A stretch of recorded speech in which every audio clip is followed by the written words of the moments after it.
President Trump's posture comes as the Pentagon continues to move military assets, including 2 massive aircraft carriers into the region, for now stating that the moves are defensive in nature. The official word out of Washington is that the United States has not been involved in the offensive strikes on Iran.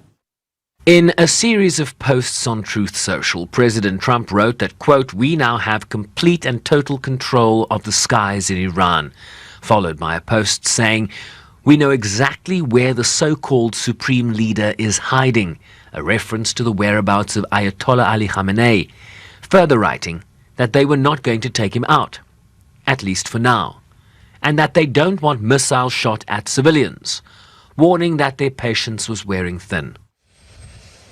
As questions swirl around the goal of greater US involvement in the absence of peace talks.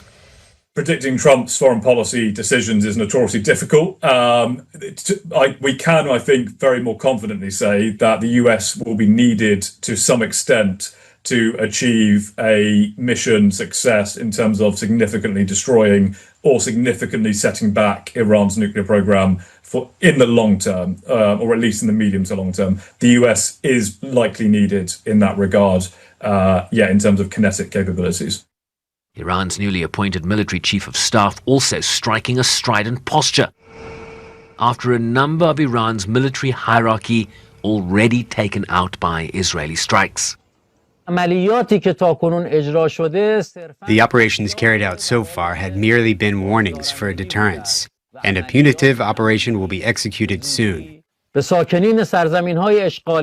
Seriously, a warning is issued to the residents of the occupied territories, especially Tel Aviv and Haifa, to leave these areas for their own safety and not to become victims of Netanyahu's barbaric actions. Raising questions about how long Iran could respond militarily.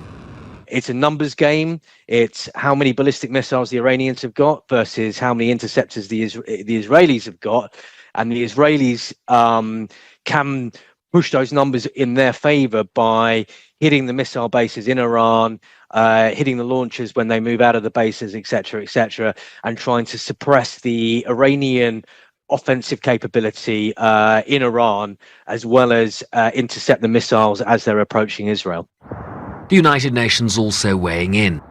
We are against any threats against the leaders of any of the UN member states, and we want to make sure that there's no actions taken towards escalation, including rhetorical. We want the conflict to end, not to be increased. So we certainly hope that all member states are aware of the need to limit the scope of the conflict and bring it to an end. With speculation rife that were the US to step in, it would be to deliver a bunker-buster bomb to penetrate a secretive photo-uranium enrichment facility which is built 80 to 90 meters beneath a mountain. 2 main options are likely being evaluated by the United States moving forward, either to pursue a deal with Iran as it relates to its nuclear program and dramatically limiting the concentration of its uranium enrichment, which has been flagged by the International Atomic Energy Agency, or to deploy a bunker-buster bomb to destroy the enrichment facility, which only the United States military has the capacity to deliver. Siobhan Bryce-Pease, SABC News, New York.